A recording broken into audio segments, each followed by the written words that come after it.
Welcome, Aquarius. This is Regina from Pacific Tarot, and I pulled for you the Nine of Cups as your overall energy for this reading.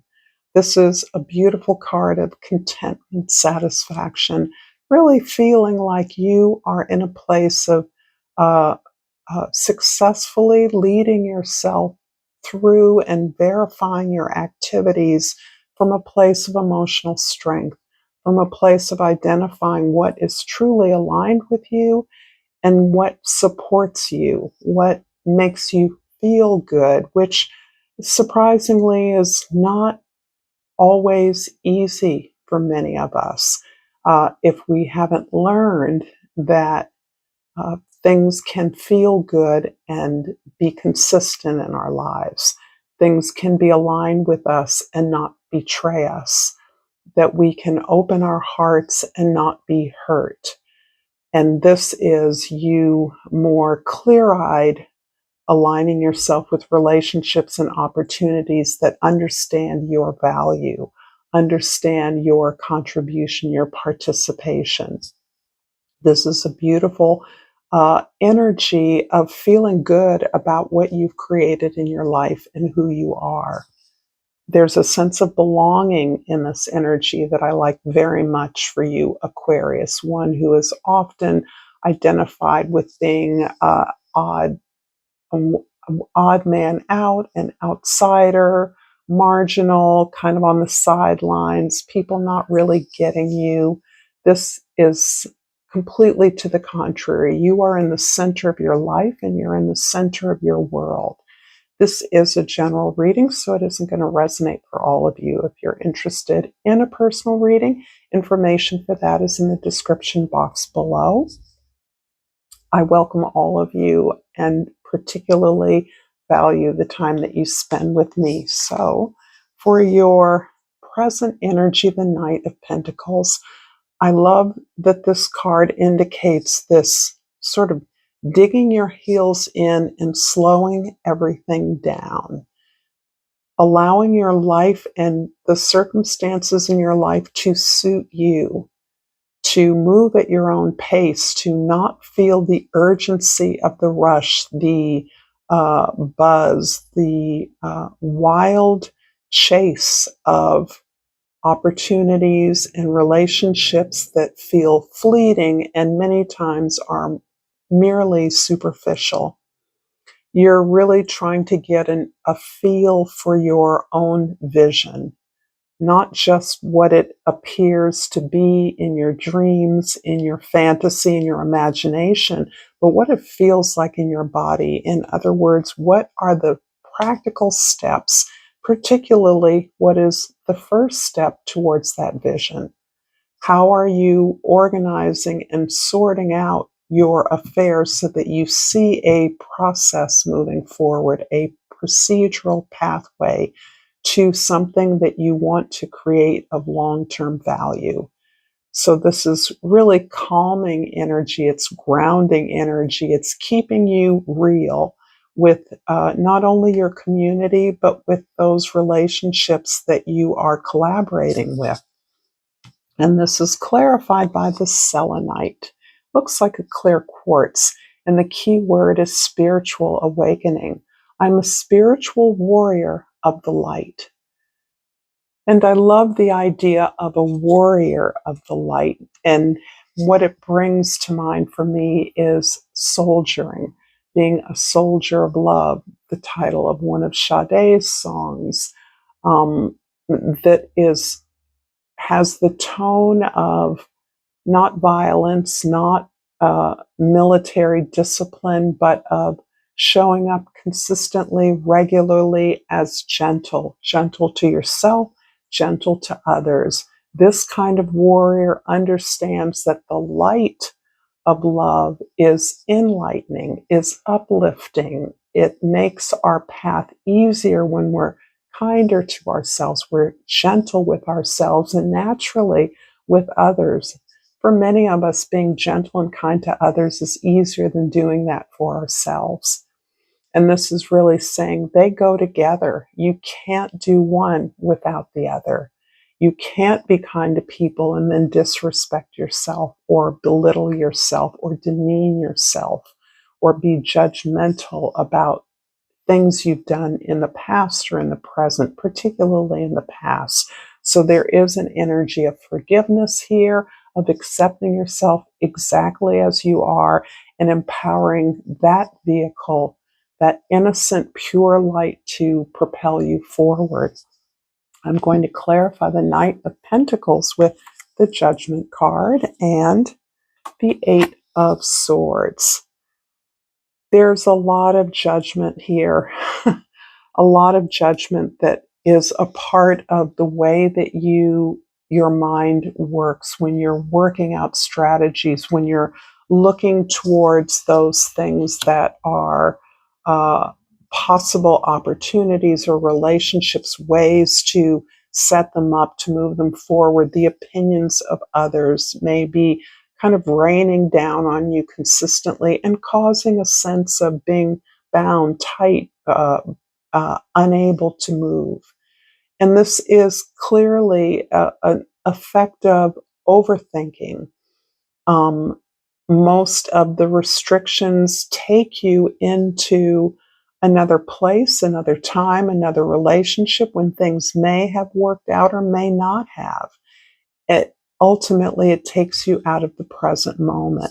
And what is countering that is, in fact, the idea that your ability to be open, to live in your emotions, to allow your emotions to lead you to the path that is right for you, is the sense of answering a call, finally understanding that you know enough, your awareness has increased, and that is what is empowering you forward in the most beneficial way. That is what's helping you get the overview that you need to understand the acceptance that there is a plan larger than you, and you're a part of it, as are others.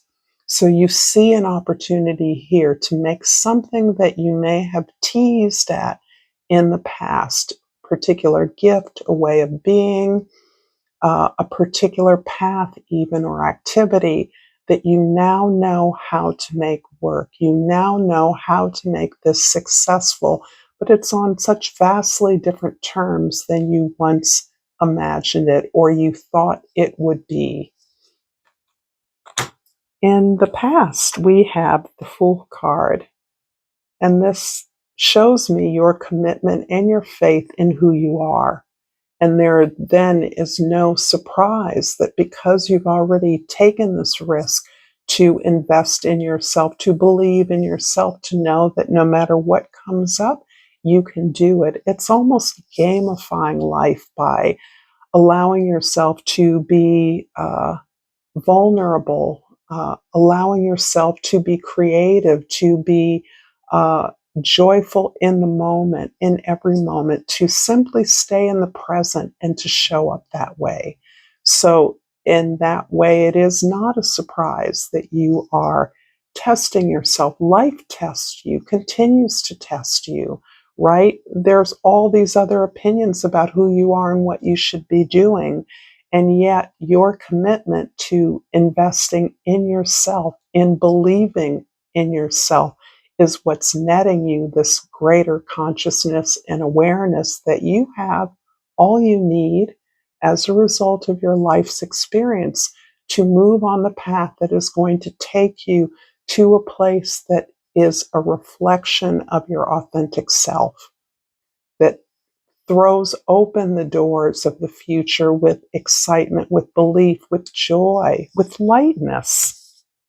And this is clarified by the Boji stones. The key word here is balance. I am balanced, whole, and complete. What a powerful mantra moving forward from the past.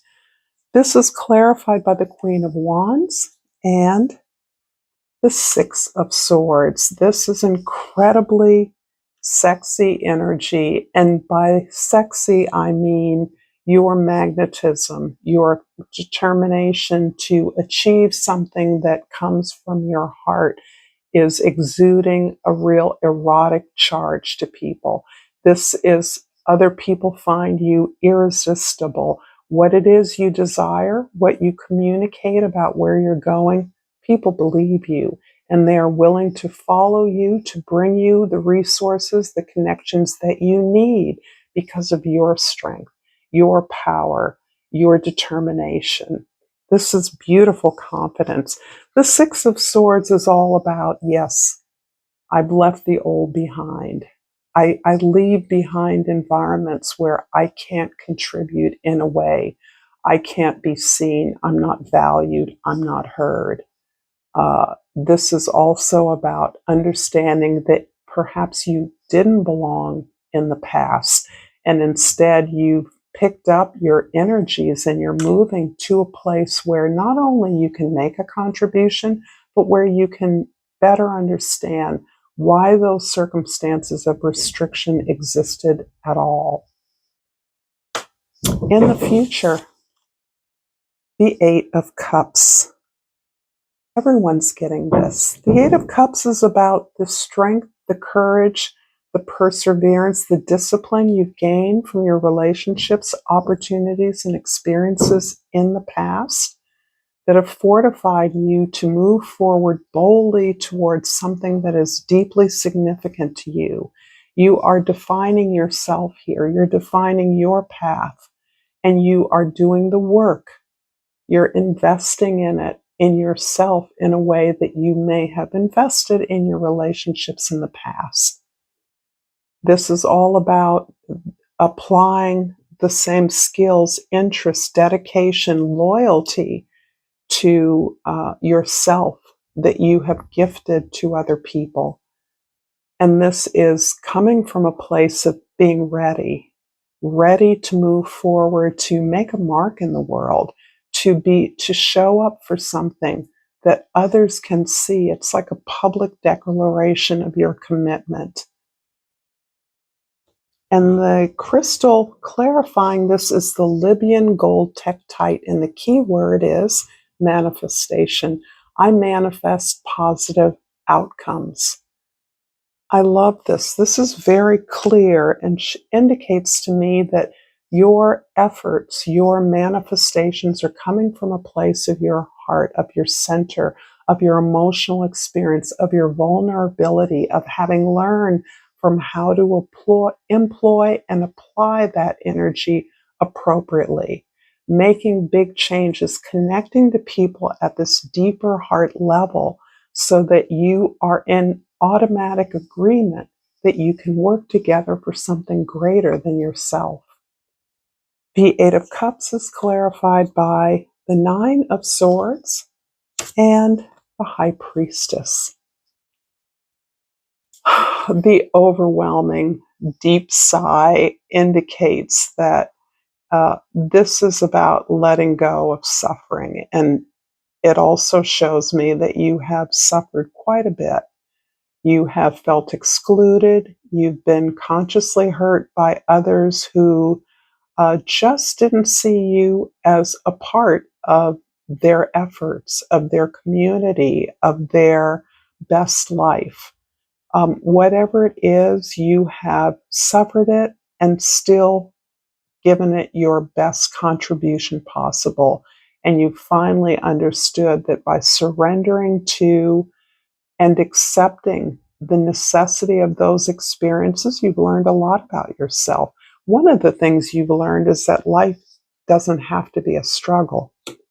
Life indeed is a constant reflection. We're always mirroring back what we've experienced and how we've grown and learned. We see others as opportunities to learn more about ourselves. We're more accepting of the differences in the world, of the ignorance that we experience, the tolerance that is required to work with other people. This comes naturally to you as you step into your power. You are claiming a position you formerly had, whether that's in another life or through an ancestor, another life. This can resonate with someone in your family who has occupied or a tradition or a craft or a profession that is resonant for you, that you realize you are carrying forward. This is tremendously powerful. This is what's hidden from others, you know, that informs who you are and what you're capable of doing. I'm going to finish up this reading with a Soul's Journey card, and I pulled the Patience card.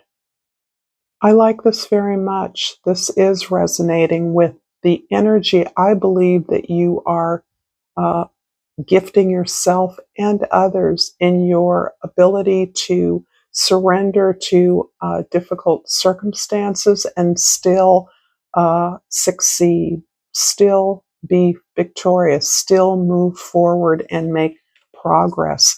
I accept that everything happens in divine order. There is no race, and you are really internalizing that energy right now. You can move at a pace that suits you because you know what that pace is. No one else knows, but you do.